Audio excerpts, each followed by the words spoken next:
let's go.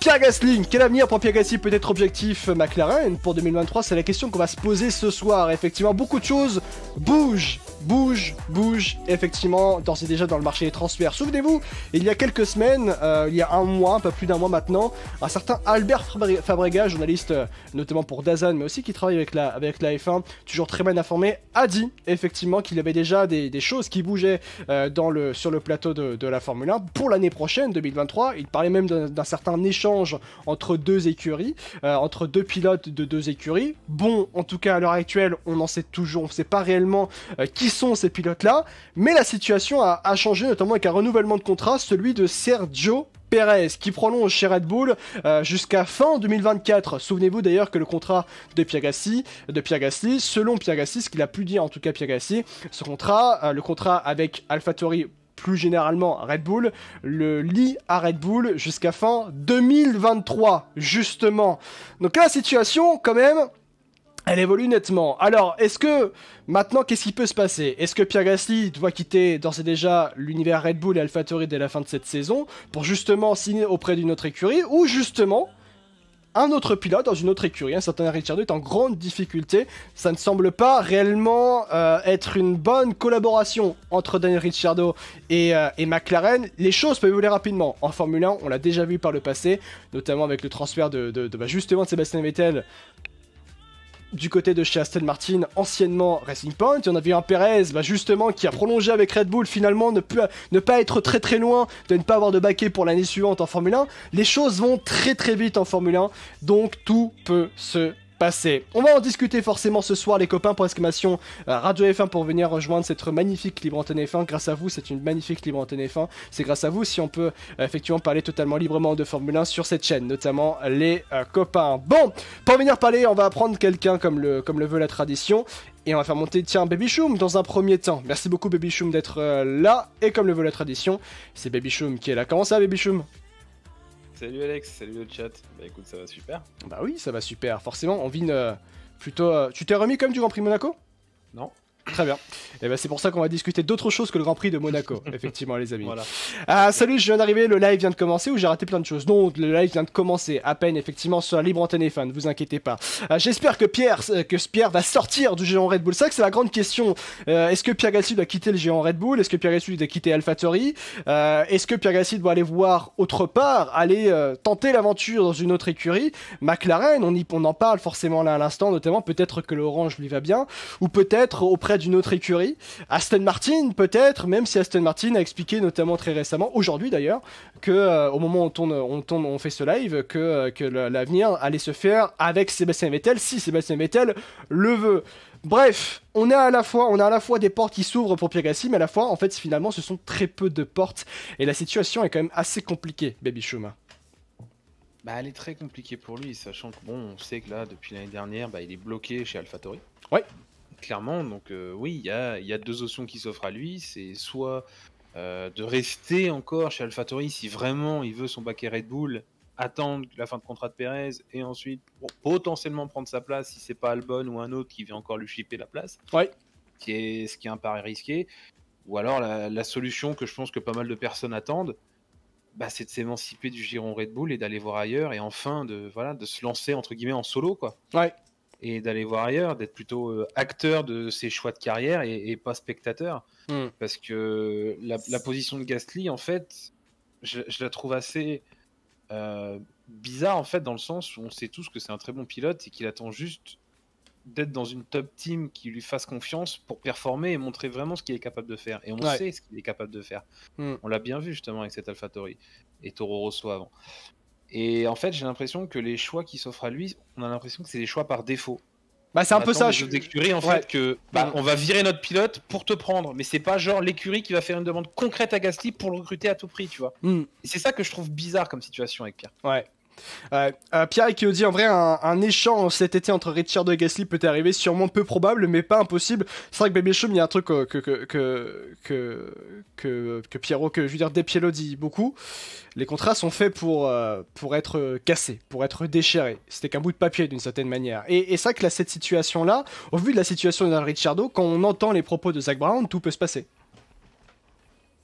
Ah, tout peut se passer. Maintenant, je t'avouerais, je serais surpris, honnêtement, de voir un Ricciardo, par exemple, se barrer en milieu de saison. Oui, je te rejoins là-dessus. C'est vrai. Ça, je pense pas que ce soit jouable. Mais après, voilà, c'est pas parce que tu as signé jusqu'en 2026-2028 qu'on peut pas te virer à la fin de la saison, quoi. Bien sûr. Donc là-dessus, oui, tout est possible, tout est jouable. Il y a une situation qui est large, enfin qui est favorable en tout cas pour Gasly, c'est que dans l'état actuel des choses, c'est que Ricciardo coûte énormément d'argent à McLaren. Oui, il y a ça aussi. Comparé à ce qu'il rapporte réellement. Donc c'est une fenêtre qui s'ouvre, et puis quand tu es team principal et que tu fais des déclarations comme ça sur ton pilote, c'est que tu as des idées ailleurs, tu penses plus forcément à lui comme second pilote, donc c'est que tu penses aller voir ailleurs, donc c'est qu'il y aura probablement du changement. Ouais, ou alors c'est pour faire un électrocardiogramme, un électrochoc. Un électrochoc cardiographique. Oui, cardiogramme, ouais, non, bah oui. Pour le santé. Pour le santé, non, à moins que ce soit pour faire réagir Daniel, mais bon, je pense que à mon avis, tu pourras lui faire ce que tu veux. Ouais, la situation. Je pense pas qu'il réagira plus que ça, quoi. Ouais, c'est vrai, c'est vrai. Alors, je vais pas vous le cacher, ce live, c'est un peu un live en deux parties, si on peut dire ça ainsi. Je pense que le mieux, d'une certaine manière, c'est aussi comprendre la situation du côté de chez McLaren. La situation de chez Pierre Gasly, on va y venir, ne vous inquiétez pas, parce que on va très très vite y venir. Mais la situation du côté de chez McLaren, parce que pour que Pierre Gasly aille du côté de chez McLaren, il faut aussi comprendre qu'est-ce qui se passe du côté de chez McLaren, Baby Show. Mais c'est vrai que la situation, là aussi, elle est intéressante au regard de ce qu'est Daniel Ricciardo, de qui est Daniel Ricciardo et du potentiel qu'on devait avoir en Daniel Ricciardo. Mais là, le potentiel, il commence un petit peu à beaucoup se réduire, puisque Daniel Ricciardo, il faut rappeler qu'il a un contrat de 3 ans du côté de chez McLaren, un contrat qui a commencé au début de l'année dernière. Là, on va arriver quasiment à mi-contrat du côté de chez McLaren pour Daniel Ricciardo. Mais la situation aussi du côté de chez McLaren, elle peut se libérer pour justement Pierre Gasly, parce que Daniel Ricciardo, ça ne fonctionne pas, et comme l'a dit Zak Brown, c'est un partenariat qui ne remplit pas les espérances. C'est exactement ça, et c'est vraiment quelque chose, je pense, d'inattendu. Pour nous, on s'attendait quand même à... Malgré que le fait que, voilà, est-ce que c'est un retour de karma, j'en sais rien, mais c'est vrai que son départ de Renault était quand même... bizarre. Fait à la hâte, quoi, en disant merde, oh là là, ça va devenir Alpine la saison prochaine, oh non, qu'est-ce que je vais faire, non, bon bah je pars. Ça va même plus loin que ça. Il faut se souvenir que, pour remettre dans le contexte par rapport au départ de Ricciardo de chez Renault, c'est qu'on est dans un contexte de Covid, et en fait, le conseil d'administration du groupe Renault ne sait pas. Alors, avant, c'était avec l'arrivée de Luca De Meo à la tête du groupe Renault, qui on ne savait pas en fait si Renault allait rester en Formule 1 ou non. On savait pas en fait. Et Ricciardo, d'une certaine manière, il y en a beaucoup qui disent qu'il a pris peur par rapport à cette situation en se disant oh là, faut vite que je trouve un point de chute parce que là, c'est le Covid. Et alors, pour se mettre du côté de Ricciardo, je le rejoins un petit peu. En situation Covid à l'époque, au début 2020, on n'avait aucune vision sur l'avenir. Et donc, cet aspect de peut-être prendre peur et de se barrer du côté de chez McLaren, ça peut aussi se comprendre, Baby Show. J'ai un peu de mal à le comprendre en fait, parce qu'il n'avait pas de certitude concrète. Il y avait des doutes, il y avait des questionnements sur une remise en question de la part de Renault, justement, de savoir si on reste, si on reste pas. Il n'avait pas de certitude concrète. Et lui, il a préféré prendre ses devants et plutôt que d'attendre la décision finale de Renault, hop, on va voir ailleurs directement. Ouais. Et au final, alors, sa dernière saison avec Renault est pas si mauvaise, mais l'ambiance forcément se dégrade parce que tu avais une confiance folle en Daniel, tu pensais que c'était lui forcément qui allait te faire revenir la marque Renault, et puis parce qu'il est devenu Alpine par la suite, au sommet. Bien sûr. Et tu t'es dit qu'il part, il avait un excellent niveau chez Red Bull, ça a été un petit peu plus compliqué chez Renault, mais il a réussi quand même à faire des bonnes performances. Tu te dis qu'en allant chez McLaren, ça allait être la même chose. Et je suis tombé de haut en vrai quand j'ai vu Daniel avec les performances qu'il nous a faites. Moi, c'est surtout cette saison. Surtout cette saison que je suis tombé de haut. Cette saison, voilà, qui est encore bien pire que la saison dernière. Et tu te dis, mais où est passé le Daniel combattant, le Daniel agressif, le Daniel... Alors on va me dire, il a plus les freins, il a plus tout ça, mais tu t'adaptes. Et à un moment, c'est pas ta première ou deuxième saison en Formule 1, tu t'adaptes. Ouais. Moi, je leur ai pas demandé, par exemple, de battre Norris chaque week-end. On sait que Norris, c'est un crack, donc voilà. Mais fais au moins des performances égales, fais au moins des week-ends où ouais, tu peux être supérieur à lui, ou alors légèrement en dessous. Et en fait, il nous a rien montré chez McLaren en Ouais, c'est ça. Et on aura beau sortir, oui, il a gagné à Monza, enfin, c'est un épisode, c'est tout. Ça va pas lui sauver son bilan global, en tout cas, chez McLaren, qui est très très compliqué. Et on a fait plein de concessions pour lui, au niveau de la voiture et tout ça. On a fait un pari avec lui lors de sa victoire à Monza. S'il faisait un podium, il faisait un tour de sa NASCAR, il l'a fait. Tu pensais que ça allait pouvoir le mettre en confiance et le rendre encore meilleur. Et non, il s'est rien passé derrière et c'est dommage. Ouais, alors Breakmanji qui dit qu'il a gagné à Monza car le team a empêché Norris d'aller le chercher, important à préciser, je suis pas d'accord. Pas d'accord du tout. Alors pour le coup, en étant à Monza, j'ai pu voir les choses et clairement, il y en a beaucoup qui disent ça, que je ne comprends pas. D'ailleurs, c'est vraiment Ricciardo qui est allé chercher effectivement cette victoire et que Norris poussait justement pour effectivement à chercher effectivement, qui voulait effectivement aller chercher Ricciardo, mais je pense pas qu'il serait allé le chercher. D'ailleurs, est-ce que McLaren ne deviendrait pas un peu comme Red Bull à un moment avec tout tourné vers Verstappen, d'où les difficultés du second pilote? C'est une bonne question de Pierrick. Je sais pas. Honnêtement, c'est une bonne question. Là, c'est juste le fait, forcément, que Ricciardo n'était pas au niveau. Il faudra voir son successeur, du coup, comment que ça se passe vis-à-vis de Norris. Ouais. Et je pense qu'avec son successeur, on sera assez vite fixé de savoir quelle est la direction prise par McLaren, si on laisse carte blanche aux deux ou si directement on place Norris au premier plan. Ouais.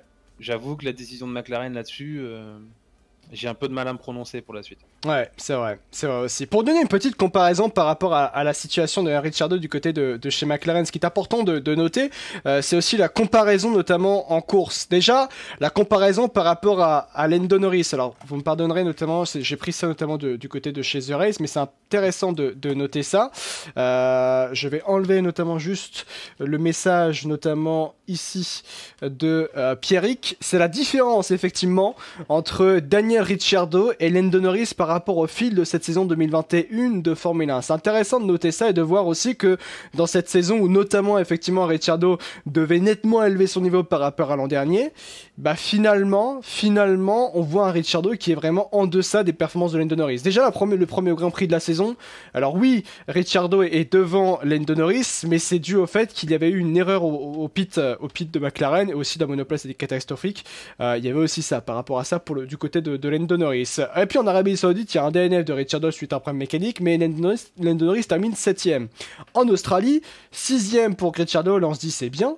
Et Norris, 5ème, c'est très bien d'ailleurs. On a une double entrée dans les points, la première double entrée dans les points de la saison pour effectivement McLaren. En Émilie-Romagne, catastrophe. 18ème pour Ricciardo, qui a accroché notamment Carlos Sainz au départ. 3ème pour Lando Norris, donc un podium qui est allé chercher Lando Norris grâce effectivement à une erreur entre autres de Charles Leclerc. À Miami, Norris était devant de mémoire Ricciardo, mais il y a l'accrochage avec Pierre Gasly. Mais Ricciardo, quoi qu'il en soit, termine hors des points. Hors des points Daniel Ricciardo. En Espagne, hors des points Daniel Ricciardo face à Lando Norris, qui était malade comme un chien. Qui a encore d'ailleurs aujourd'hui, ou peut-être moins maintenant aujourd'hui, mais qui est surtout là, qui était à son pic d'amygdalite. Lando Norris, qui termine dans les points, Ricciardo hors des points. Monaco, Ricciardo hors des points, Lando Norris, avec une amygdalite, va chercher des points. C'est ça en fait qui fait très mal du côté de chez McLaren à l'heure actuelle. Et c'est ça qui fait très mal, et ça montre aussi que, en fait, comment tu peux défendre en fait Ricciardo? Ouais. Avec des statistiques comme celle-ci, en fait. Comment tu peux encore espérer qu'une écurie comme McLaren puisse le garder la saison prochaine?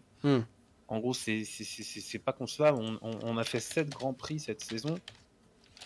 L'Australie, on l'a vu, c'était grâce au circuit qui favorisait les performances de la McLaren. Bahreïn, forcément, c'était McLaren pas prêt, donc forcément des performances très très mauvaise. Émilie-Romagne, c'était le tracé, et pourtant, il y en a un qui fait une course sans toucher personne, et puis il y en a un qui va tarponner Sainz, donc il ruine sa course. Et derrière, il n'y a plus d'excuses. Et en fait, c'est ça qui fait mal.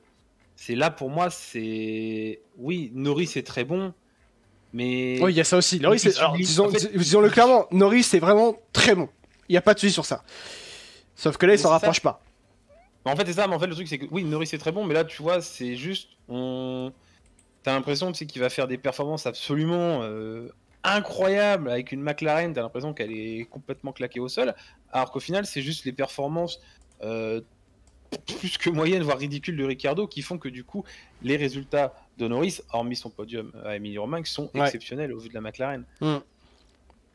Et il y a un moment, tu peux pas continuer comme ça. En fait, il roule avec une voiture. Si t'enlèves Ricciardo d'un week-end ou deux, il y a ça aussi. Il verrait même pas la différence en fait chez McLaren. Ouais, il y a ça aussi. Ce qui est intéressant de noter aussi, c'est par rapport à l'an dernier. L'an dernier, regardez, je vous ai trouvé le petit head-to-head par rapport à l'an dernier. Ça aussi, ça fait très mal parce qu'il faut quand même savoir le début de l'histoire, où est-ce que ça a commencé. Il y a ça aussi à prendre en compte. Pour moi, c'est impossible que Ricciardo reste en place du côté de chez McLaren. On va essayer de voir encore une fois, parce que c'est bien de dire les choses, mais il faut aussi comprendre effectivement pourquoi il y a cette situation du côté de chez McLaren. Quand on regarde notamment la différence par rapport à la saison dernière, la différence de points, il y a plus 45 points d'ailleurs pour Lando Norris par rapport à Daniel Ricciardo.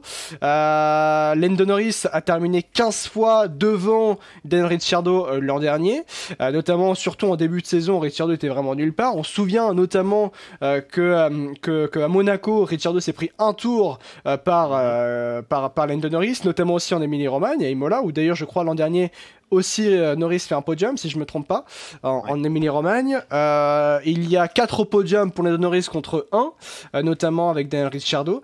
Il y a notamment aussi, je suis en train de voir un petit peu plus, Lando Norris a battu 14 fois aussi également Daniel Ricciardo en qualification. Et pour une pole position, bien sûr, pour Lando Norris, c'était en Russie, si je me trompe pas. Donc il y a ça aussi à prendre en compte. Je vais vous mettre les stats 2022 ici. Normalement, c'est good. Oui, c'est là, c'est fait. Et les stats 2022 aussi, elles sont là. Regardez la différence. Différence en termes de points. Ça fait 7 Grands Prix. Regardez la différence en termes de points entre Daniel Ricciardo et également Lando Norris. Ça fait très très mal. Et surtout, ces statistiques depuis le début de saison. On a surtout 47 points pour Lando Norris, 11 points pour justement Daniel Ricciardo. Et ça fait très très mal en fait. C'est que on semble pas réellement avoir de choses qui vont dans le sens de Daniel Ricciardo pour justement essayer pas de le défendre, mais surtout de voir où est-ce qu'on peut y avoir du positif. C'est ça en fait, il n'y a pas de positif, visiblement. T'as aucune lueur d'espoir en fait. Ouais. C'est-à-dire, comme j'avais dit tout à l'heure, en fait, on s'est plié en 4, on lui a fait des concessions justement au niveau des suspensions pour qu'il ait une meilleure sensation de freinage, pour qu'il se sente mieux en tout cas dans cette McLaren. Et au final, bah, tu coûtes 30 millions par an pour ramener 11 petits points parce que tu as fait une 6ème place et une bonne position à la sprint race. Ouais. Bah, non, en fait. Non. Alors, évidemment que la saison de McLaren est plus compliquée que la saison dernière. Il y a beaucoup de moins de points de marqués.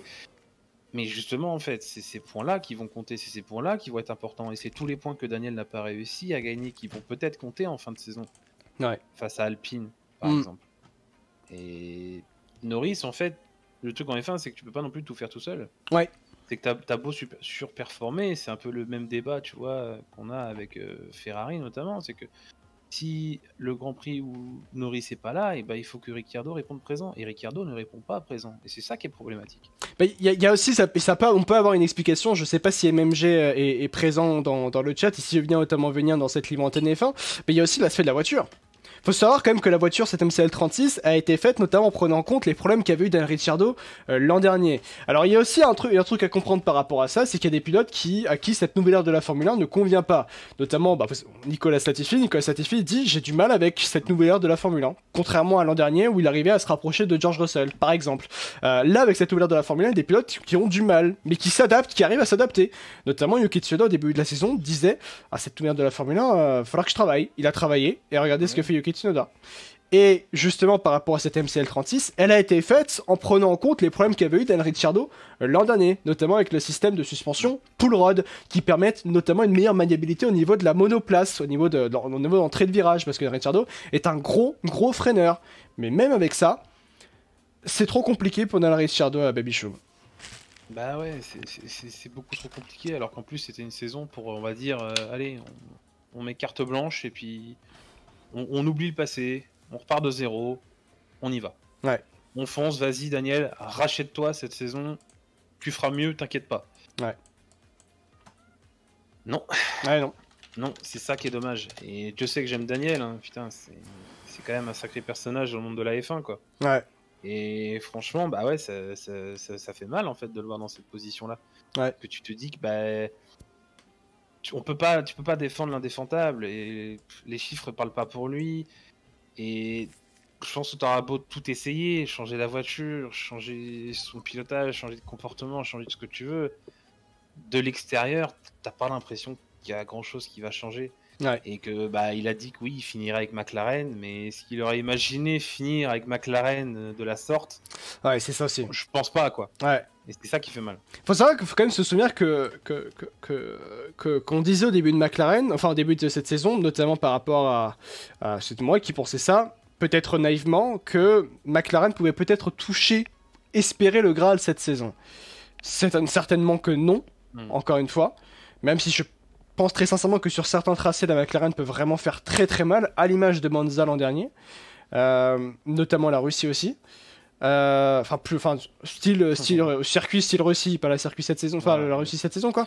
Mais c'est sur ces aspects-là en fait. Sauf que avec Daniel Ricciardo, j'ai l'impression que c'est un frein, notamment dans le développement de la monoplace, parce qu'en fait l'équipe doit se dire, bah en fait on peut pas réellement développer la monoplace parce qu'il faut déjà faire comprendre à Ricciardo cette voiture. Et c'est là où c'est un frein en fait pour McLaren cette situation-là. Mais oui, parce que déjà c'est un frein au niveau du développement, parce que si tu mets déjà 6 mois à comprendre ta voiture, t'arrives déjà à mi-saison, tu l'as on va dire à peine comprise.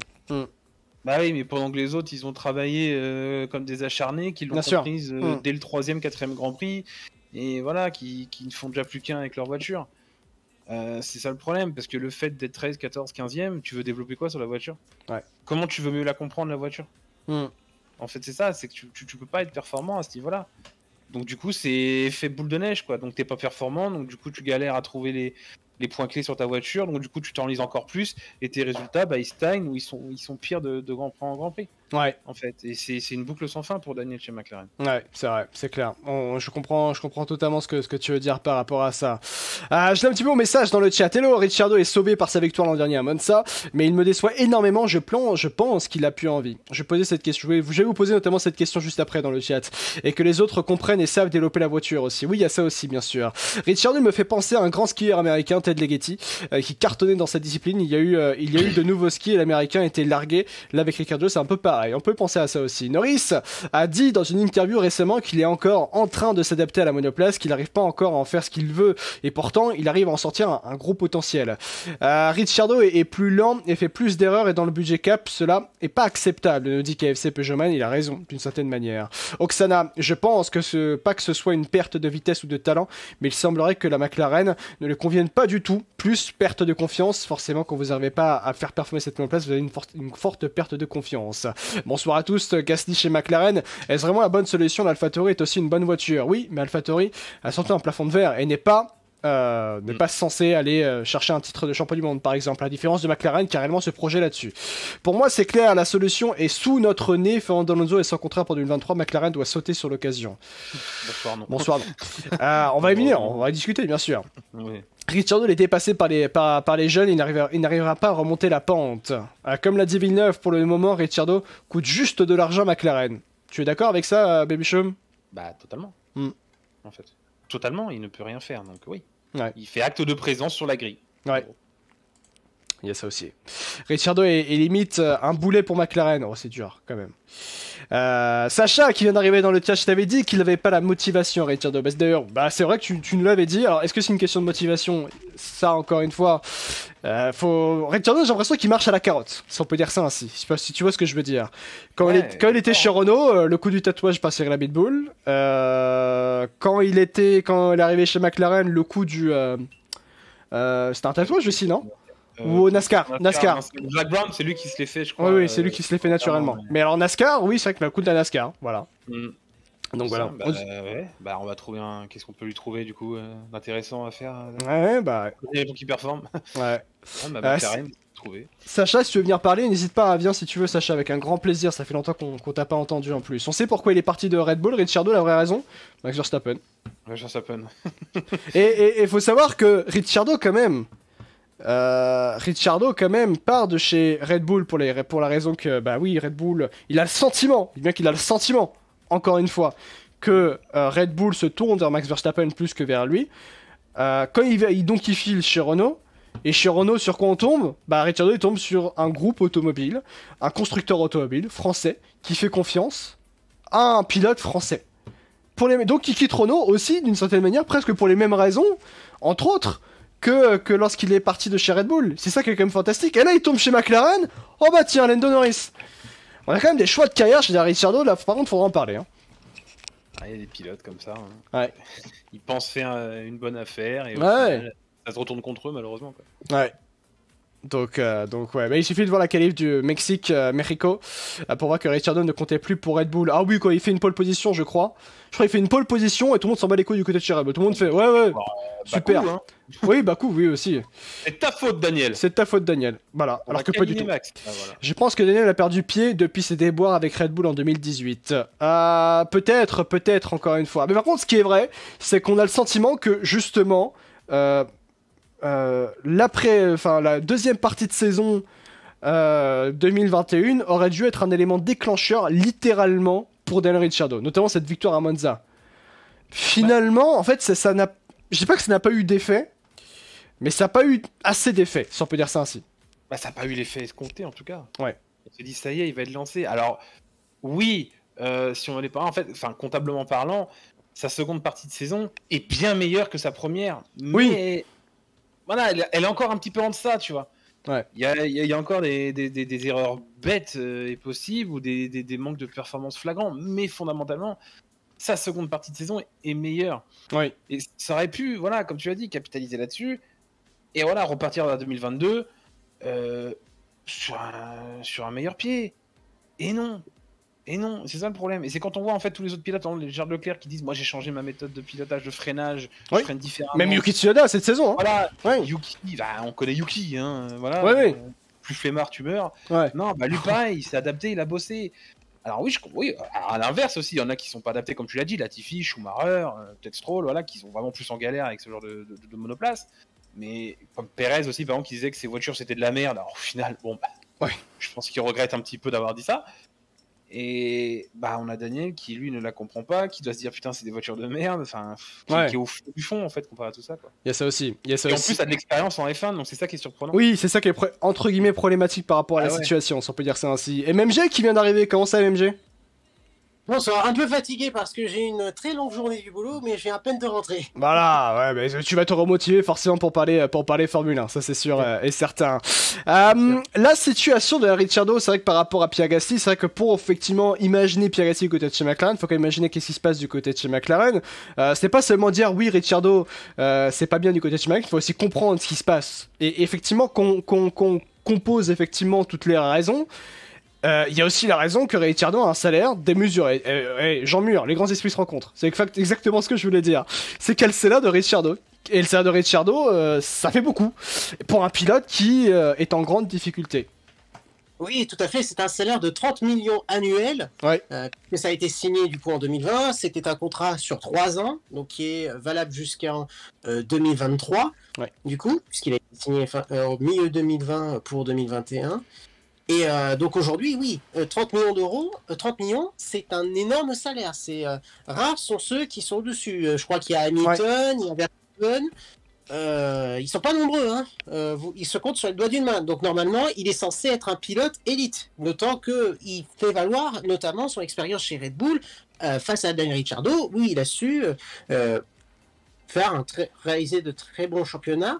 Et parfois même tenir tête à Max Verstappen, qui n'était pas encore champion du monde à ce moment-là. Oui, mais c'est exactement ça, parce que pour comprendre effectivement cette déception, parce que je pense qu'on peut d'ores et déjà dire que c'est une déception jusque-là, à l'heure actuelle, le partenariat Ricciardo-McLaren, c'est parce qu'il faut se souvenir quand même que Ricciardo est quand même un pilote qui est multiple vainqueur de Grand Prix. Je crois qu'il a 10 victoires en Grand Prix, de mémoire, Ricciardo.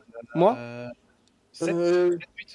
7-8, il est pas loin de 10 en tout cas. S'il est à 10, il a 7 ou 8, effectivement, on nous dit dans le chat.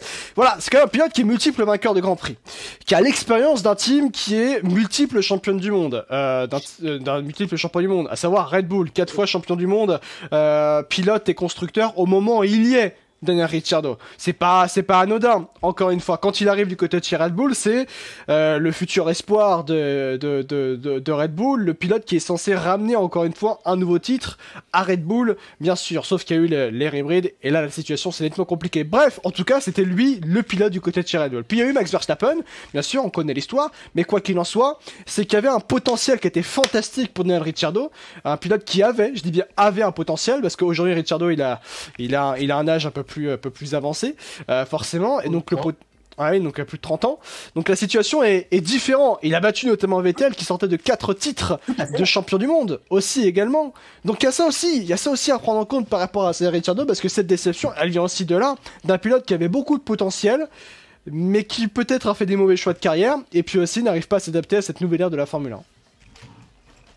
Bah oui, tout à fait. Hein. En fait, on sent déjà, ce qu'il faut rappeler, c'est que quand Ricciardo a choisi de partir chez McLaren, c'est parce que McLaren était une écurie avec un énorme potentiel qui voulait devenir une top team. Qui voulait redevenir la top team qu'elle était jusqu'en 2012. Elle était sur la pente ascendante, littéralement. Hein. Très pentue, ouais. Avec Sainz et Norris qui était un très bon duo, mais derrière on sait Sainz du coup a vu le baquet de Vettel chez Ferrari se libérer, il l'a récupéré, et ce qui fut un très bon choix en fait au final pour lui, hein, on peut le dire. Et de l'autre côté, il fallait retrouver un autre baquet, mais forcément il fallait trouver un remplaçant digne de Carlos Sainz, qui soit talentueux, qui apporte son expérience, qui a travaillé dans plusieurs écuries. Et le choix s'est reposé sur Daniel Ricciardo, qu'on avait à la base pressenti pour récupérer le baquet de Ferrari, de Vettel. Et au final, finalement, c'est Ricciardo qui a pris cette position. Normalement, on était censé le voir très professionnel, très vite au niveau de Lando Norris au minimum. Alors, il y a eu la Covid-19 qui a fait que son intégration était très difficile en 2021. Il a eu très peu de temps pour s'habituer à sa voiture, s'habituer à son équipe. Donc, il a eu, on va dire, ce petit sursis sur les premiers Grands Prix. Il a déjà été sous pression en plus. En 2021, Zak Brown lui a dit clairement, si tu fais pas une très bonne performance et tu n'arrives pas à faire un podium ou une victoire, merci, au revoir. On va rompre ton contrat. Il est arrivé la victoire de Monza, où il a su garantir du coup sa place pour cette année. Aujourd'hui, on voit clairement, il est largué. Là, il n'a plus l'excuse de l'intégration de pilote. Il a 1 an d'expérience. Il ne remplit plus complètement le contrat, les conditions et les compétences qui étaient demandées à Daniel Ricciardo lorsqu'il a signé ce contrat en 2020. Ouais, il a quel âge Ricciardo? Une trentaine d'années à peu près. 32 ans. 32 ans. Oui, vas-y Babychum. Et puis ça, en plus, en fait, ce qu'on va lui demander aussi cette saison, et c'est Zak Brown aussi qui l'avait bien dit, c'est que même s'il gagne cette saison, ça ne sauvera pas son contrat. En fait, c'est dans le sens où on lui demande pas de faire des podiums tous les week-ends. Ouais, c'est ça. On lui demande de ramener des points. La 10e place, certes, pour McLaren, c'est pas suffisant, mais c'est déjà un point. Tu vois, voilà, top 6, top 10. Au moins, tu ramènerais des points chaque week-end. Je pense que ça calmerait un petit peu l'hémorragie. Ça serait peut-être pas encore fou, parce que je pense qu'il serait pas encore au niveau de Norris, mais ça calmerait peut-être un petit peu l'hémorragie vis-à-vis de Ricciardo. Et c'est cruellement ça qui lui manque. C'est pas un coup d'éclat dans la saison, c'est une régularité dans le top 10. Tout à fait. Mais c'est surtout, c'est la comparaison avec Norris. Bien sûr. On voit Norris qui performe magnifiquement, on le voit, il fait une P6, si je de mémoire, à Monaco, quand Ricciardo est complètement anonyme, à l'agonie sur le reste sur cette course. Non, mais surtout sur l'ensemble de la saison, on sait que Ricciardo à la régulière, mais de toute façon même sans la régulière, il est une seule fois dans les points, c'est en Australie, c'était chez lui, mais au-delà de tout ça, même sprint, non, bien sûr, mais même si effectivement Ricciardo, même quand Norris en fait ne peut pas faire le taf parce qu'il a des problèmes, par exemple abandon du côté de Miami, quand on sait aussi que du côté de Bahreïn la voiture n'était pas pilotable d'une certaine manière, pour des raisons qu'on connaît, qu'on a déjà expliquées, quand on voit notamment plutôt que d'une certaine manière, même quand Norris est face à l'adversité, face aussi que son organisme est très faible, par rapport à son amygdalite, et ben il va quand même marquer des points Norris. Bref, en fait c'est ça, c'est que cette comparaison elle fait extrêmement mal, et je pense qu'elle fait trop mal aux yeux effectivement de McLaren. C'est beaucoup trop à l'heure actuelle ce qui se passe pour Ricciardo. C'est ça. J'ai même essayé, tu vois, peut-être pas de lui créer une excuse, mais bon, voilà, c'est dommage, mais il a eu le Covid juste avant le début de la saison. Ouais. Alors, est-ce qu'il ne resterait pas des brides de ce Covid? Alors je suis d'accord avec toi, c'est vrai que j'y ai pas totalement pensé, et il faut surtout pas sous-estimer cet aspect-là. Je suis d'accord avec toi. Je suis d'accord, mais je veux dire, la saison dernière, il faisait aussi sensiblement ce même genre de performance en début de saison. Donc, c'est pas forcément une excuse, parce que bon, le Covid, c'est sérieux. Pour certaines personnes, c'est... Voilà, il y a Lewis Hamilton. On l'avait bien vu juste avant sur le podium, vu comment il était à la fin. Donc, je prends pas ça comme excuse sûre de regarder, c'est à cause de ça que Ricciardo est mauvais. Ouais. Non, mais est-ce que, par exemple, ça pourrait pas expliquer aussi quelques petits contre-coups sur certains Grands Prix? Je ne sais pas. Je me pose la question. Ouais, il y a ça aussi à prendre en compte, évidemment, c'est tout à fait compréhensible. Bon, effectivement, pour un Ricciardo, je pense qu'on a à peu près compris la situation, ce qui nous amène donc à arriver face à presque, j'ai envie de dire, au main subject de ce soir, c'est l'évolution du baquet McLaren. Par rapport à ça, à qui pourrait être destiné le baquet McLaren, ne serait-ce que dès l'an prochain. Encore une fois, Pierre Gasly fait partie de ce qu'on pourrait dire des peut-être probables remplaçants si les Ricciardo venaient effectivement à partir à la fin de cette saison du côté de chez McLaren. Il y a Pierre Gasly, il y a un autre pilote qui s'appelle Colton Herta, aussi également. Il y a peut-être Pat Howard, aussi également. Mais ça, qu'on va plus se concentrer sur Pierre Gasly, effectivement, ce soir, vous l'avez totalement compris. Il y a Stoffel Van Dorn, peut-être, non, j'irai pas jusque-là.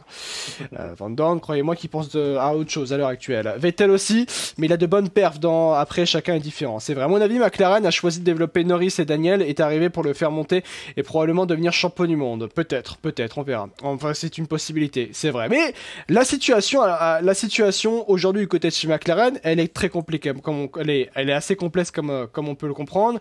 Ricciardo a un contrat jusqu'à la fin de 2023, ça c'est vrai, encore une fois. Mais les contrats peuvent être cassés, tout comme celui de Pierre Gasly qui est lié à Red Bull jusqu'à fin 2023. Est-ce qu'il n'y aura pas une situation un peu semblable, Baby Choum, par rapport à une autre situation il y a quelques années, avec un pilote Red Bull, à savoir Carlos Sainz? Beaucoup de similitudes quand même, hein. Pour moi, Carlos Sainz s'est barré de lui-même parce qu'il en avait justement marre de cette épée Red Bull en fait au-dessus de lui constamment. Mais il s'est pas accroché, si tu veux, éternellement à cet objectif absolument d'aller rejoindre Red Bull. Il a vite compris que bon, j'allais faire mes classes chez Toro Rosso. Bon, c'est pas ce que je veux. Moi, je pars. Je prends les devants, je pars. Et là, en fait, t'as l'impression que Gasly, il subit justement, en fait, cette solution-là, et qu'il s'accroche tant bien que mal à ce baquet qu'il ne verra peut-être pas jamais, mais pas tout de suite et pas dans ces conditions-là, en tout cas. La situation, c'est que Pierre Gasly a un contrat jusqu'à fin 2023 et Gasly Perez, il a signé jusqu'à fin 2024. Donc, si tu restes en l'état, oui, voilà, t'es encore bloqué un an de plus. Alors déjà que la période des transferts, tout peut se passer comme absolument rien cet été. On sait encore trop rien. On va voir ce que vont faire les anciens, entre guillemets. Bien sûr, ouais. Donc ça peut se décanter comme ça peut ne pas beaucoup bouger. Mais c'est surtout que il s'accroche tellement à ce baquet Red Bull qui, inconsciemment, j'ai l'impression qu'il se bloque lui-même. Et en se bloquant, et à côté de ça, tu as les déclarations justement d'Helmut Marko, tout ça, qui disent nous, on est très contents de Pierre Gasly dans notre petite écurie sœur. On n'a pas envie de le perdre. Il fait du très bon tâche à AlphaTauri. Ouais. Sauf que on le sait tous que du coup, AlphaTauri ne sera jamais un top team. Donc du coup, qu'est-ce qu'on fait? Qu'est-ce que fait Gasly? Il va être vraiment conditionné à être pilote de midfield toute sa carrière. Je pense pas. En tant que pilote, c'est pas ce que tu veux, tu vois. Ouais. Et même il est dans une situation assez critique puisqu'il a 26 ans de mémoire, donc il est plus aussi jeune, c'est plus l'âme d'un rookie. Il va falloir se développer. Il a un contrat, je crois, jusqu'en 2024 de mémoire. Ouais. Et en plus, 2023. 2023, voilà. Et Sergio Pérez a signé jusqu'en 2024, du coup, il y a quelques jours. Ouais. Ce qui est assez intéressant, du coup, puisqu'on sait maintenant, il ne pourra plus monter chez Red Bull, factuellement. C'est impossible. Puisque Verstappen, lui, a signé jusqu'en 2028. Donc maintenant, il va falloir trouver des vérités ailleurs. Et il sait que rester chez AlphaTauri, c'est peut-être attendre éternellement. C'est une arlésienne, en fait. Pour lui, AlphaTauri, c'est une véritable arlésienne. S'il ne sort pas de ce giron, il pourra difficilement avancer. Il est coincé. Et il a besoin de trouver une opportunité sur une équipe qui veut aller dans un top team, quitte à aller dans une midfield, parce qu'on sent que les top teams, chez Mercedes comme chez Ferrari, ça va être bouché. Donc forcément, l'option McLaren semble être la meilleure. Et si Daniel Ricciardo est délogé, c'est le meilleur paquet qu'il peut viser. Il y a It Is Not Hard qui est dans le chat, je pense que c'est juste son ego qui parle et il veut prouver qu'il est aussi bon que Verstappen, selon lui, selon It Is Not Hard. KSP Joman qui dit exact, avec son âge, il doit bouger.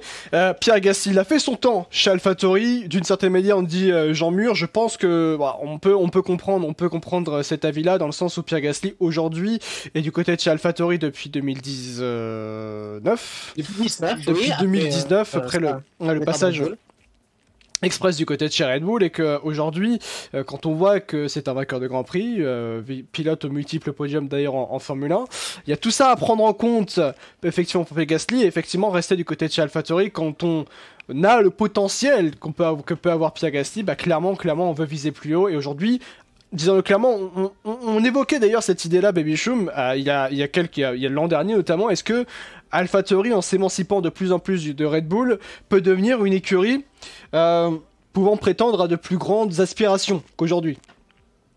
On va pas se le cacher que là, maintenant, on va se le dire non.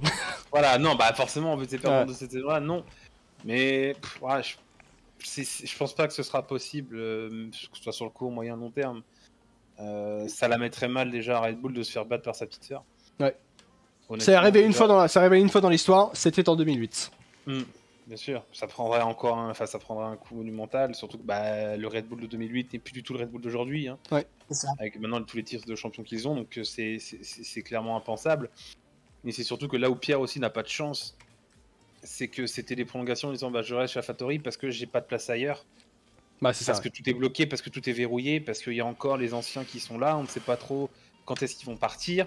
Donc du coup, tous les baquets des top teams sont verrouillés. Et ça rajoute une rage supplémentaire quand tu te dis que Leclerc est chez Ferrari, Norris, il est chez McLaren, Russell, il est chez Mercedes, Verstappen, il est chez Red Bull. Enfin, tu dis, c'est les gars avec qui tu as couru depuis gamin, et puis toi, tu végètes, tu les vois se battre devant. Et t'es impuissant face à cette situation. Et on peut comprendre son énervement aussi.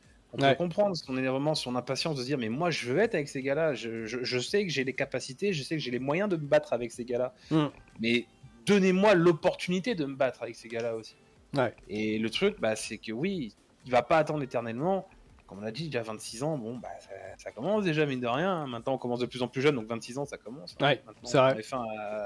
Verstappen à 24 ans, c'est sa 8ème saison en Formule 1. Donc, voilà, c'est pour ça qu'il faut voir avec les sportifs d'aujourd'hui, quoi. Donc, oui, pour moi, le meilleur moyen, ce serait vraiment quitter le giron Red Bull. Tu prends un risque.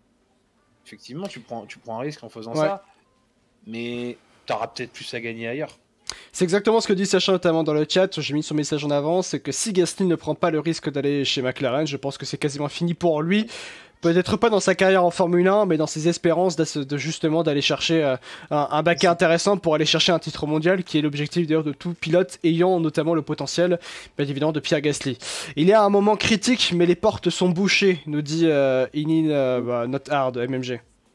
Oui, clairement, hein, c'est exactement ce que je dis. Le problème, c'est il voulait prétendre à une top team.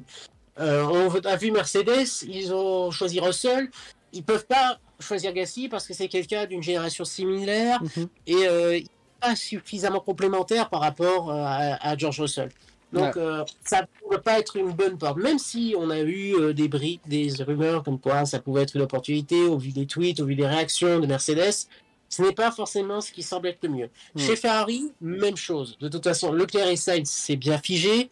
Ça va tenir durablement. Même si on avait des craintes pour Sainz, pour moi, je ne pense pas. Maintenant, Sainz a signé jusqu'en 2024, même si on sait que ça peut être cassé. Encore une fois, même s'ils sont meilleurs amis, il n'y a pas de place pour l'amitié dans la compétition et il n'y a pas suffisamment de complémentarité entre Leclerc et Gasly. Ce sont des profils trop similaires. Ouais, il y a ça aussi. Et Red Bull, on a déjà évoqué, hein, c'est impossible. C'est techniquement impossible. Chez Red Bull, ils font l'affaire, on ne change pas une équipe qui gagne. Donc maintenant, il faut trouver parmi les meilleurs des midfields, celles qui peuvent trouver celles où il y a une opportunité ouverte et où il y a de l'intérêt.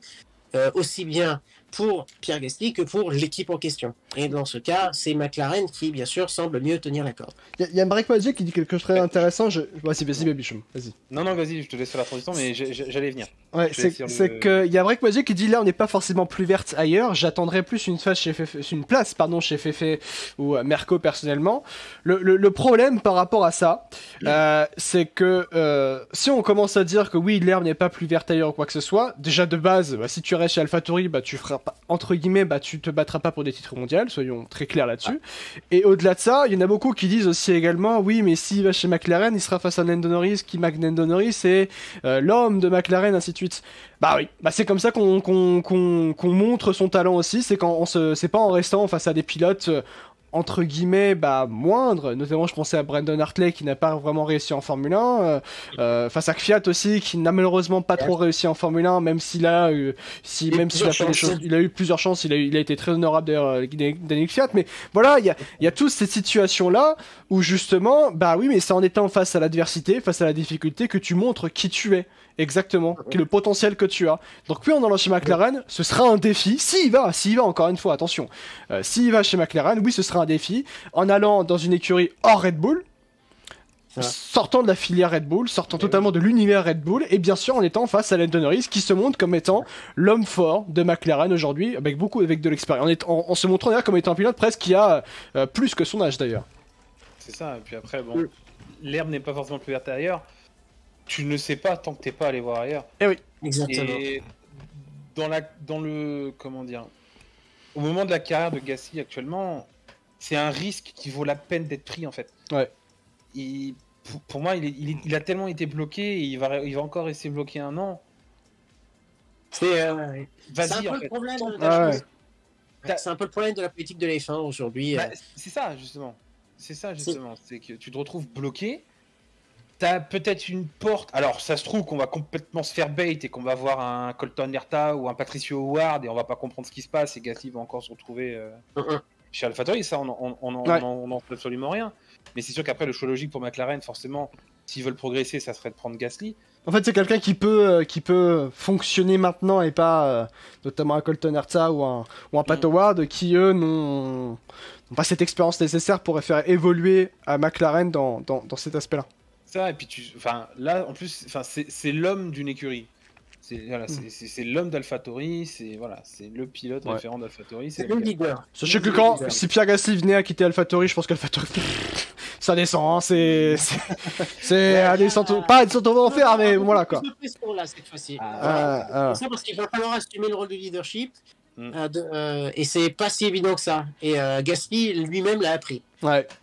Tiens, à ce stade de sa carrière et à son âge, plus le choix. Il faut tenter un autre giron, une autre écurie, un autre univers. Et Alex, tu as raison, il faut prendre des risques. Dans la vie, il faut prendre des risques, encore une fois. Zach Brown et chiant à vouloir le marché US à tout prix. Herta ou Howard ne sont pas prêts. Autant garder Ricciardo. Alors, je vais enlever le mot chiant. Je n'estime pas ça. Encore une fois, c'est quelque chose qui est très intéressant de noter. C'est qu'il faudrait peut-être qu'un pilote américain vienne en Formule 1, effectivement, refaire revenir effectivement l'aspect américain en Formule 1 par rapport à un pilote, ça c'est intéressant aussi de le noter. Il faut s'adapter aussi à la monoplace parce que rouler une IndyCar et rouler une F1 c'est très différent et on a vu Romain Grosjean dans le sens inverse devoir s'adapter fortement et devoir revoir toutes ses préparations.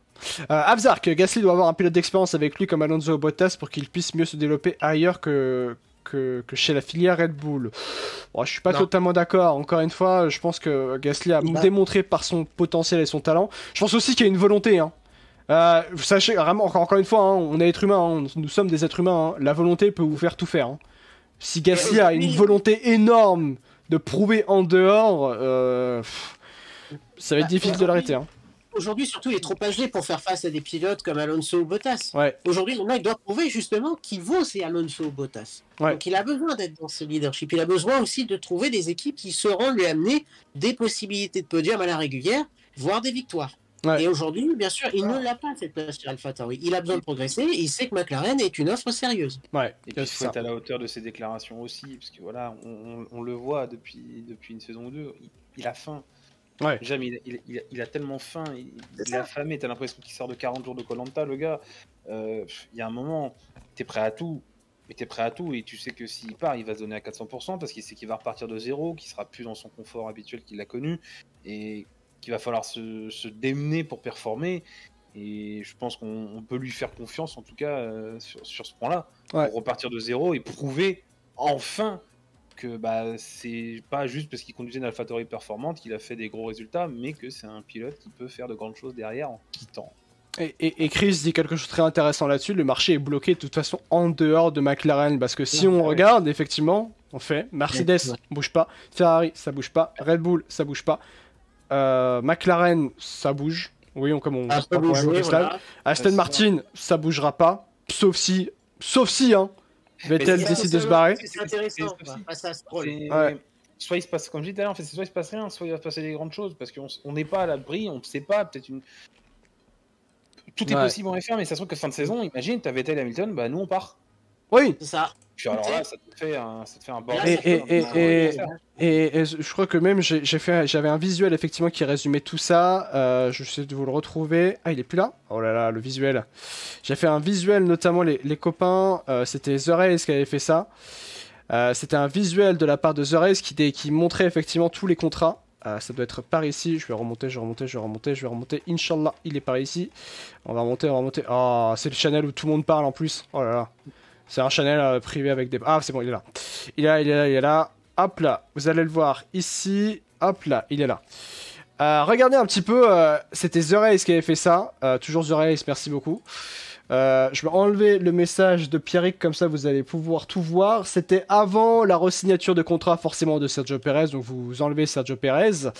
Lewis lock pour Mercedes, Max Verstappen et Perez, et Carlos Sainz aussi d'ailleurs, j'ai oublié. Donc Ferrari c'est lock. Lando Norris c'est lock, mais Daniel Ricciardo c'est pas si lock que ça. Encore une fois, pour les moments, ça a été fait au début de saison d'ailleurs, ce visuel-là. Esteban Ocon c'est lock, Fernando Alonso. Ça veut dire que pour Alpine c'est lock parce que c'est Alonso ou Piastri. AlphaTauri, on en parle, mais ça peut bouger pour les deux pilotes, encore une fois. En plus, oui, il y a Mazepin en bas, donc oui, vous l'avez compris. Voilà. Hein. Pour vous dire, voilà. Aston Martin, bon, il a un CDI, Lance Stroll, donc bon, c'est le premier pilote de l'histoire de la Formule 1 à avoir un CDI, hein, sachez-le. Hein. Sébastien Vettel, ça peut bouger, comme on l'a dit. Chez Williams, Nicolas Latifi, oui, ça peut bouger, c'est vrai. Mais on va pas se le cacher, que Pierre Gasly du côté de chez Williams, je n'y crois pas. Je pense que même lui peut se dire, pourquoi j'irai chez Williams? Tout le monde se pose la question, pourquoi aller chez Williams aujourd'hui quand tu es un pilote expérimenté et que tu veux chercher des victoires. C'est pas une écurie qui aujourd'hui poireaute en fond de grille et qui peine à aller chercher arracher des points à la sauvette. Et en plus avec Alex Albon qui, on sait, lui aussi est repenti de la filière Red Bull. Il y a ça aussi. Alfa Romeo, bon, on va dire que si c'est lock pour les deux, puisque Joe fait du bon taf et apporte un budget très intéressant. Et bien sûr, du côté de Chias, ça risque d'être lock pour Magnussen. Bon, pour Magnussen, c'est lock. Schumacher, encore une fois, il semblerait que du côté de Chias, on veuille continuer avec Schumacher, puisqu'il y a l'affluence Ferrari. Et donc, ils vont chercher un pilote d'argent, ils vont chercher plus l'argent qu'autre chose, que le talent. Comme chez Williams d'ailleurs. Il y a ça aussi, bien sûr, par rapport à ça. Donc voilà un peu les situations du côté du marché des transferts, mais encore une fois, oui, du côté de chez McLaren, c'est la meilleure solution à l'heure actuelle qui sera possible. Si effectivement, parce qu'on va effectivement remettre les pendules à l'heure par rapport à ça, remettre l'église au milieu du village. Oui, Daniel Ricciardo a un contrat allant jusqu'à fin 2023. Nous sommes à mi-contrat. Il y a des déclarations d'Al Ricciardo qui laissent penser qu'il y aurait des clauses de performance quand même entre lui et McLaren, plus qu'entre McLaren et lui, en fait, d'une certaine manière. Et ça, ces clauses de performance, il faut pas les sous-estimer, MMG. Ah non, il faut jamais sous-estimer parce qu'encore une fois, ça peut automatiquement renouveler un contrat, comme automatiquement, potentiellement, le remettre en cause et le casser sur la fin de saison. Donc évidemment, il ne faut rien négliger. On a vu, avec Max Verstappen, il avait besoin de gagner pour pouvoir rester chez Red Bull, notamment c'était fin 2019 de mémoire pour renouveler son contrat. Ce qui a été option qui a du coup été automatiquement activée. Et on a vu aussi ces problèmes de performance. On n'apporte plus la performance nécessaire au niveau du pilotage, c'était notamment, on l'a vu notamment, Gasly peut en être témoin chez Red Bull. Aujourd'hui, si tu n'arrives plus à remplir les cases qui étaient demandées, on peut potentiellement se dire, mais Et ça, on le dit en interne, hein, bien sûr. Il y a des bribes, on entend des bribes, on le sent dans les médias. Déjà, rien que la pression médiatique, quand tu sais que tu entends des rumeurs comme quoi t'es pas sûr de rester, tu sais que le baquet, bah, il est chaud, il peut être récupérable. Ouais. Et ça peut être quelque chose de sérieux. Donc là, il faut tout de suite. En gros, c'est le message implicite. Venez vite, on a peut-être un baquet de libre à vous à pourvoir d'ici rapidement, d'ici au pire début de saison prochaine. Donc forcément là, sur ce contexte-là, quand vous savez que la performance n'est plus là, que les avis sont unanimes, que au sein même des médias ou qu'au sein des fans, quand les opinions se convergent, vous savez que vous êtes sur un siège éjectable, automatiquement. Je tiens juste à rajouter que, effectivement, visiblement, le destin fait bien les choses, puisque la Formule 1 vient exactement le sortir, le visuel que je cherchais. C'est-à-dire que c'est exactement le visuel. Voilà, exactement. C'est le visuel qui. Le timing est parfait. Bon, bah, comme vous le voyez, ça y est. Effectivement. Faudrait refaire une équipe d'Avengers avec Paddy Lowe, Adrian Newey, Patrick Head pour remonter Williams. C'est à peu près ça. Voilà, effectivement. Ce que je voulais notifier par rapport à tout ça, c'est qu'on dit effectivement que Pierre Gasly pour 2023, le contrat court jusqu'à 2023 pour Pierre Gasly, mais en fait c'est une année en option. Je tiens juste à préciser ça pour Pierre Gasly. C'est 2022 plus 1. Sauf que cette option-là, elle peut être activée par Red Bull. Hein. Red Bull, encore une fois, il faut aussi se mettre à la place de Red Bull. Quand tu as Pierre Gasly dans ton giron, très clairement, on va le dire ainsi, quand tu as Pierre Gasly dans ton giron, on va pas se le cacher, tu fais en sorte de le garder parce que ça fonctionne bien du côté de chez AlphaTauri. Faut dire ça aussi. Mais tu le prends pas pour un con non plus, quoi. Oui. C'est ça en fait la situation. C'est que là, c'est le dindon de la farce. En fait. Oui, en fait, c'est ça aussi. Ouais. Donc, le truc, c'est dans l'écurie sœur qui, à la base, te permet d'aller chez Red Bull. Ouais. Et là, maintenant, ça a révolutionné, voilà, l'optique a changé, ça a révolutionné le poste du coup d'AlphaTauri, où maintenant, c'est plus une écurie à part entière, et limite, tu peux faire toute ta carrière chez AlphaTauri sans possibilité de te battre vraiment devant à la régulière. Et ça, je pense qu'au bout d'un moment, n'importe quel pilote, ça commencerait grandement à le saouler. Ouais. Et après, dans l'optique où Gasly va chez McLaren, c'est pas forcément pour y passer 5, 6, 7 saisons. Ça peut être juste aussi un tremplin où, voilà, on te dit, bah, ici chez McLaren 2 ans par exemple, et je sais pas, demain, Hamilton part. Oui, parce qu'il y a ça aussi à prendre en compte. Hein. Tu mets une clause dans ton contrat quand tu vas chez McLaren qui te dit bah écoutez, moi si j'ai vraiment Red Bull, Ferrari ou Mercedes qui m'appelle, bah je suis en droit de partir et j'y vais. Et au final, tu fais qu'une saison de transition chez McLaren pour enfin aller dans un top team capable de te battre pour des victoires. Je te rejoins sur cet aspect-là, sur le fait que l'avenir en Formule 1 risque d'être très intéressant sur beaucoup d'aspects par rapport à l'aspect là je voulais en dire, c'était plutôt l'aspect des transferts, pas seulement pour 2023 mais pour 2024-2025. Il y a un baquet, encore une fois, Lewis Hamilton. Bien sûr. Mais Lewis Hamilton, faut y penser aussi parce que il y aura du monde, hein. Il y aura Lewis Hamilton, Verstappen, je ne sais pas, Perez certainement. Le baquet d'Alpine, encore une fois, si Alonso part, c'est Oscar Piastri, on va pas se le cacher. Si Hamilton part aussi, ça peut bouger parce que Esteban Ocon peut y aller, plus que Pierre Gasly d'ailleurs, pour des raisons aussi que voilà, la carrière de Esteban Ocon est gérée par Mercedes, par Toto Wolff. Et puis il faut savoir aussi que quand Esteban Ocon a signé chez Alpine, c'était pas un contrat de appartenance d'une certaine manière à Alpine, c'était comme un prêt, comme au foot par exemple, c'était un prêt envers Alpine. Alors à l'actuel, je peux pas vous dire que le nouveau contrat d'Ocon, est-ce que c'est un contrat à part entière littéralement Alpine, ou est-ce qu'il est toujours prêté par Mercedes? Ça, encore une fois, je peux pas vous le dire. Mais par contre, le premier contrat, oui, par contre, c'était un contrat de prêt. Donc il y a ça aussi. Ricciardo aussi, disons-le clairement. L'évolution aussi. Chez Alfa Romeo, c'est Joe, hein, littéralement, on va pas se le cacher. S'il continue à être ainsi, je pense qu'il a pas bougé Joe Guanyu. Du côté de chez Haas, Mick Schumacher, Magnussen aussi, il faudra en parler. Williams aussi, bien sûr. Williams, on en a parlé récemment. Forcément là, avec une libre antenne F1, c'était l'avenir avec Nicolas Latifi ou avec Nick De Vries ou avec un autre pilote style Oscar Piastri. Ça aussi, c'est à prendre en compte. Du côté de chez Aston Martin, Sébastien Vettel, il va pas rester éternellement du côté de chez Aston Martin aux côtés de Lance Stroll. Sébastien Vettel, littéralement, déjà que là il y a des gros doutes. Je pense pas que sur les 2 prochaines années. Cette saison, elle est bizarre. Ouais, elle est très bizarre. Cette saison, elle est très bizarre pour Vettel parce que voilà, tu te dis bon, j'ai le Covid, j'ai peut-être plus la tête à la F1, je pose des questions environnementales, tout ça. Ouais. Je reste pas, mais tu vois, pendant qu'il se pose des questions, il performe enfin. Donc c'est vraiment compliqué. Et après, par exemple, pour le départ de Gasly chez McLaren, il y a un remplaçant et chez Williams qui nous dit qu'Albon, par exemple, ne repartirait pas chez AlphaTauri, par exemple. Il y a ça aussi. Il y a ça aussi. C'est possible. Parce que c'est encore un pilote Red Bull. On l'oublie. C'est encore un pilote Red Bull. Et peut-être qu'Albert Fabrega parlait de ça effectivement dans ses propos. Il disait que notamment qu'il y avait une surprise notamment au niveau des échanges, oui, et notamment que peut-être Albon à la Gasly. Encore une fois, c'est qu'une supposition. Vraiment, c'est qu'une supposition. Vraiment, c'est qu'une supposition. Bien sûr, encore faire. Mais c'est vrai qu'au vu du marché transfert à l'heure actuelle, tout est possible, tout est imaginable, encore une fois. McLaren n'est pas à l'abri de perdre Norris si les perfs n'évoluent pas. C'est vrai, encore une fois, même si on... Alors c'est vrai que Lando Norris a reçu son contrat l'an dernier du côté de... à Monaco, d'ailleurs, ce qui avait été intéressant à regarder dans Drive to Survive avec la comparaison, enfin... Le passage entre Ricciardo et Norris, l'échange en tout cas.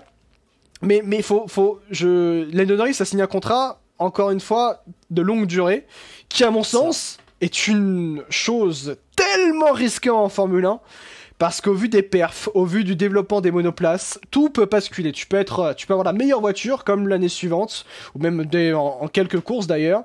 Tu peux passer de la meilleure voiture à l'une des pires voitures du plateau, midfield, bref.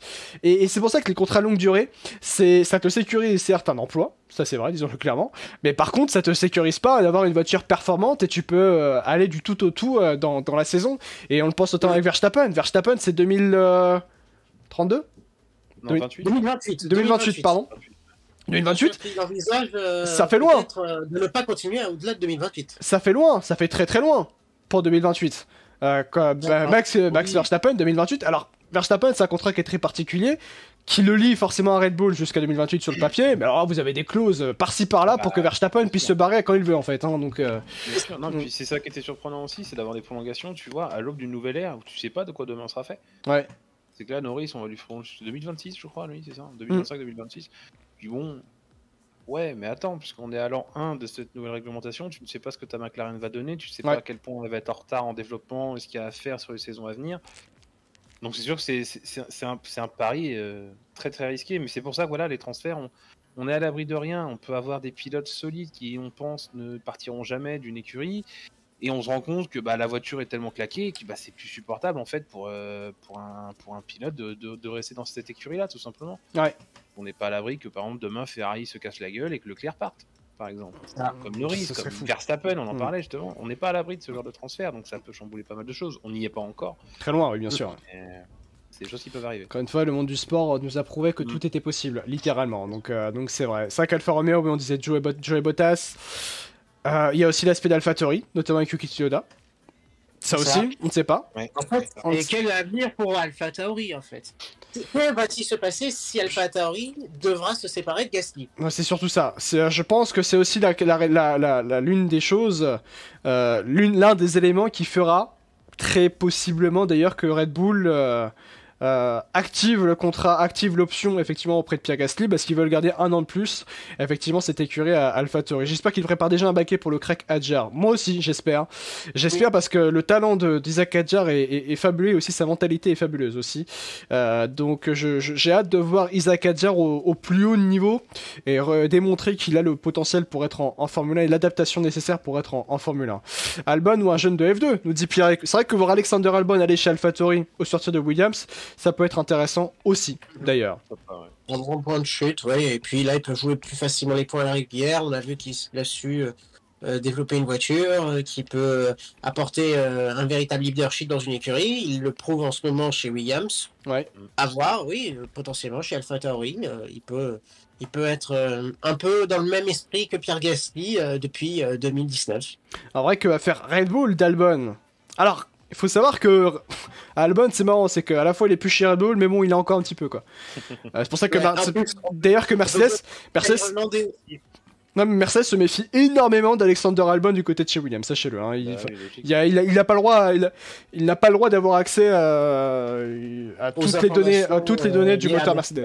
Ouais, il n'a pas le droit d'avoir accès à ça. Donc il y a ça aussi à prendre en compte. Bref, vous avez compris réellement, est un agent du chaos, si on peut dire ça ainsi, nous dit Albon.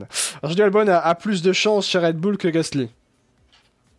Alors je dirais presque oui. Parce que vraiment, disons-le clairement. Alors, imaginons Gasly Verstappen. Bon, moi, j'y crois pas. C'est pas une question de talent ou quoi que ce soit, vous l'avez très bien compris. C'est une question que, si tu mets un Gasly Verstappen dans la même équipe, t'as 2 pilotes en fait qui veulent se battre pour le titre mondial. Et également, Red Bull va devoir gérer un Gasly qui va être survolté face à un Verstappen aussi également qui pas a besoin d'être tranquille, mais surtout qui a vécu toujours dans un environnement qui lui était favorable, si on peut dire ça ainsi. Donc ça.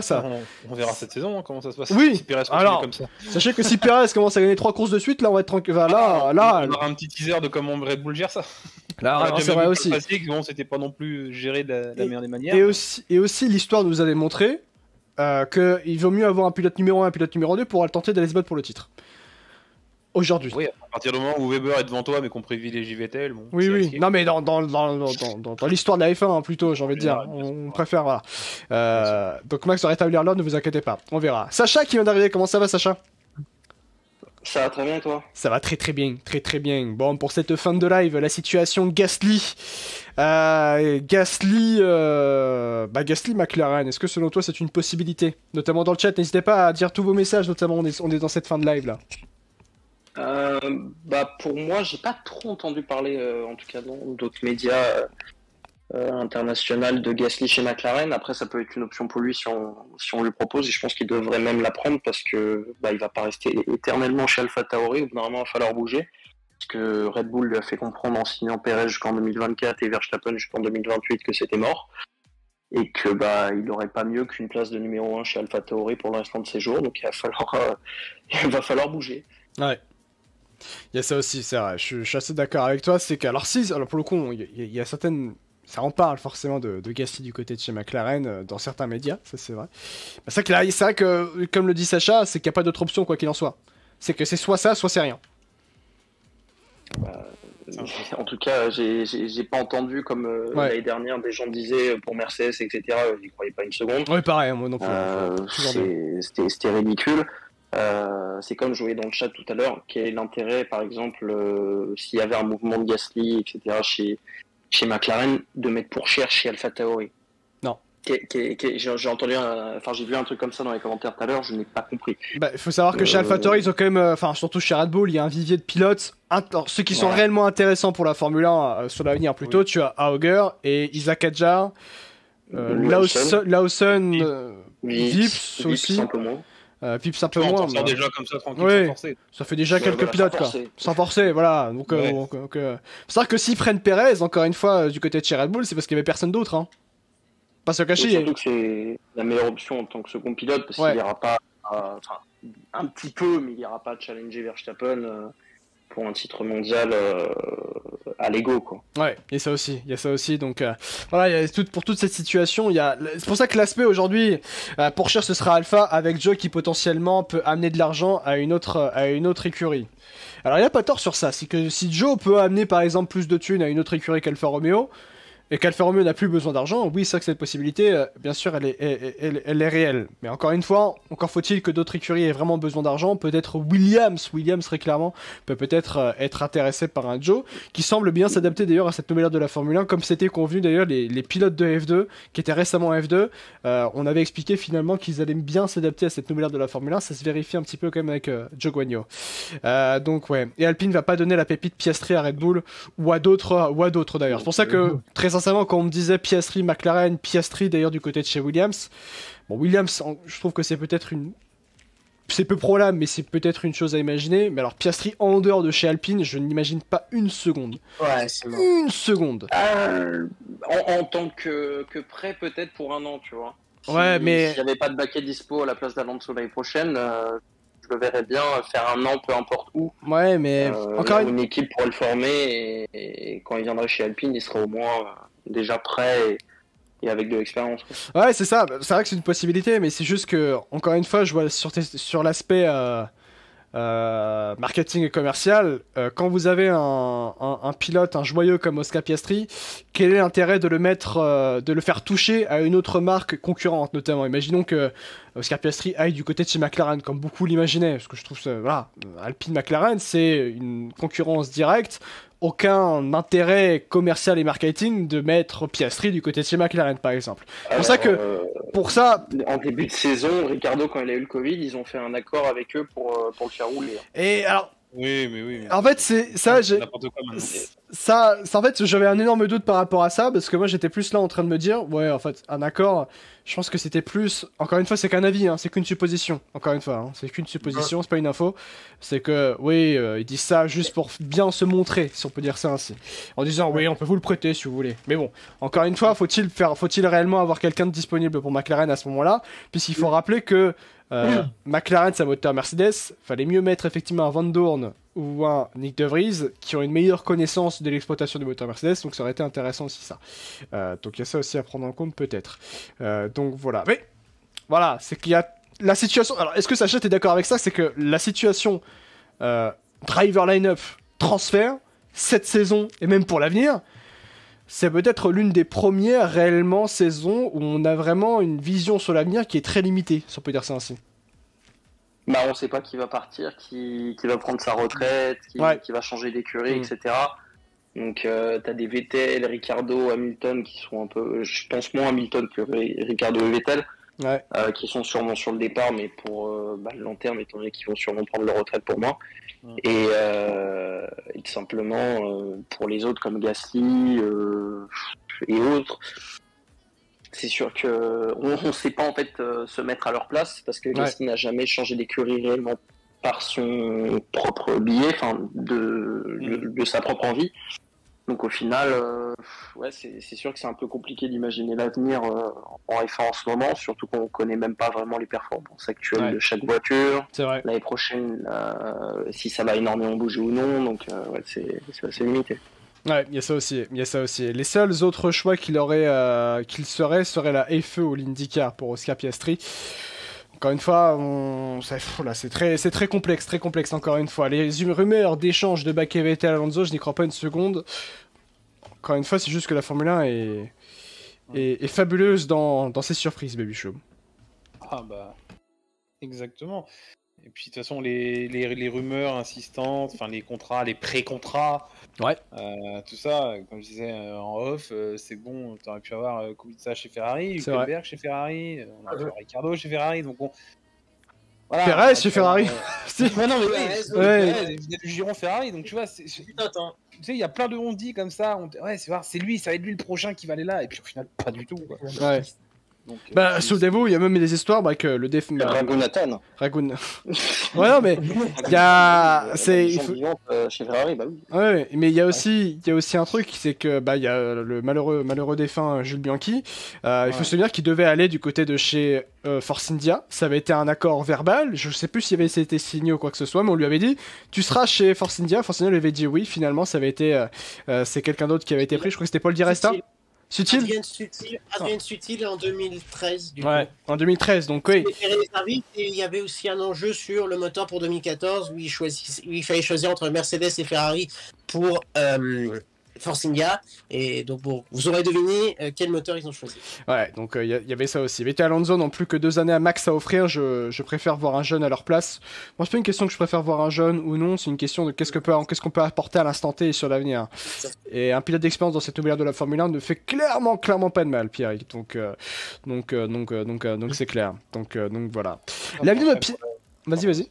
Non, après, pour la situation de Gasly, justement, c'est aussi, comme le disait Pierre tout à l'heure, c'est du win-win. Win-win.